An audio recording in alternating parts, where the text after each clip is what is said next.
Assalamualaikum and hi everyone. நான் உங்க ரோஷி. எல்லாரும் எப்படி இருக்கிறீங்க friends? We all are doing good. இன்னைக்கு வந்துட்டு நம்ம சேனல்ல ரொம்பவுமே சூப்பரான grill chicken வீட்லயே எப்படி செய்யறதுன்னு சொல்லி தான் பார்க்க போறோம். ஸோ வாங்க எப்படி செய்யறதுன்னு பார்க்கலாம். ஃபர்ஸ்ட்டுக்கு நாங்கள் சிக்கனை மேரினேட் பண்ணி வச்சுக்கொள்ளலாம். அதுக்காக வேண்டிய ஒரு மிக்சிங் பவுலில் 2 டேபிள் ஸ்பூன் அளவு தனி மிளகாய் தூள் சேர்த்துக்கொள்கிறேன். கூடவே 1 டீஸ்பூன் அளவு மிளகுத்தூள், 1 டீஸ்பூன் அளவு சீரகத்தூள், 1 டீஸ்பூன் அளவு கரம் மசாலா, 1 டீஸ்பூன் அளவு மஞ்சள் தூள், 1 டீஸ்பூன் அளவு ரோஸ்டட் கறி பவுடர். இது கூடவே சிக்கனுக்கு தேவையான அளவு உப்பு சேர்த்துக்கொள்கிறேன். கூடவே 1 டேபிள் ஸ்பூன் அளவு சோள மாவு சேர்த்துக்கொள்கிறேன். அதுக்கப்புறமா ஒரு பெரிய லெமனோட சாறை புழிஞ்சு சேர்த்துக்கொள்ளுங்க. எங்கிட்ட வந்துட்டு பெரிய லெமன் இல்லை, அதனால 2 சின்ன லெமன் எடுத்து அதோட சாறை சேர்த்துக்கொள்கிறேன்.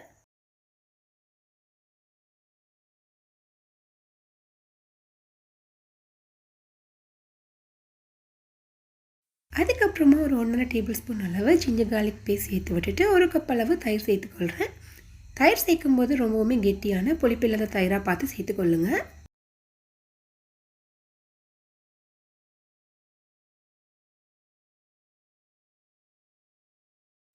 இந்த மசாலா பேஸ்ட்டை ரெடி பண்ணும்போது நாங்கள் எக்ஸ்ட்ராவாக எந்த வித தண்ணியுமே சேர்க்க தேவையில்லை. தயிரில் உள்ள ஈரப்பதனை இந்த மசாலா பேஸ்ட்டுக்கு போதுமாக இருக்கும். இந்த மாதிரி நல்லா கலந்து விட்டு எங்களோட மசாலா பேஸ்ட்டை ரெடி பண்ண பிறகு நாங்கள் இதை சிக்கனில் அப்ளை பண்ணிக்கொள்ளலாம். கிரில் சிக்கன் செய்கிறதுக்காக நான் 1.5 கிலோ சிக்கன் எடுத்துக்கிறேன். 1.5 கிலோ சிக்கனுக்கு இந்த அளவு மசாலா மிக்ஸ் போதுமாக இருக்கும்.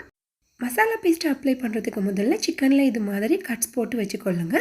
நாங்கள் மசாலா அப்ளை பண்ணும்போது அந்த கட்ஸுக்கும் மசாலா போகிற மாதிரிக்கு அப்ளை பண்ணிக்கிட்டோன்னு சொன்னால் அதோட டேஸ்ட் சிக்கனோட உள்பகுதியிலையுமே நல்லா இறங்கி இருக்கும்.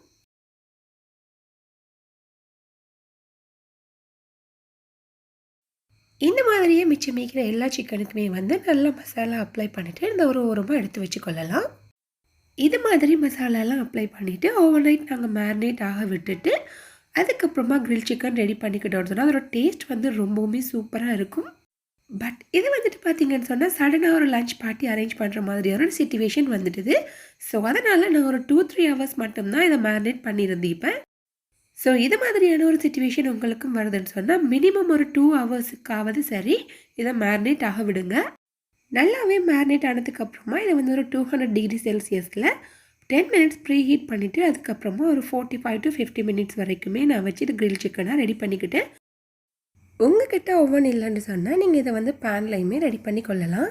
கிரில் சிக்கன் ரெடி பண்ணுறதுக்கான டைம் அண்ட் டெம்பரேச்சர் ஒவ்வொருத்தவங்களோட அவனுக்கு ஏற்ற மாதிரி சம்டைம் மாறுபடலாம். ஸோ அதுக்கேற்ற மாதிரி நீங்கள் செட் பண்ணி வச்சுக்கொள்ளுங்க. ஸோ ஃபைனலாக ரொம்பவுமே ஜூஸி அண்ட் சாஃப்டான கிரில் சிக்கன் ரொம்பவுமே சூப்பராக ரெடி ஆகிடுச்சு. இந்த ரெசிபி உங்களுக்கு பிடிச்சிருந்தால் மறக்காமல் லைக் பண்ணுங்கள், கமெண்ட் பண்ணுங்கள். அது கூடவே உங்கள் ஃப்ரெண்ட்ஸ் அண்ட் ஃபேமிலிக்கும் ஷேர் பண்ணிக்கொள்ளுங்கள். இந்த மாதிரியான இன்னும் நிறைய வீடியோஸ் பார்க்கணுன்னு சொன்னால் மறக்காமல் நம்ம சேனலை சப்ஸ்கிரைப் பண்ணி கூடவே பக்கத்தில் இருக்கிற பெல் ஐக்கானையும் கிளிக் பண்ணி வச்சுக்கொள்ளுங்கள். தேங்க்யூ ஸோ மச் ஃபார் வாட்சிங்.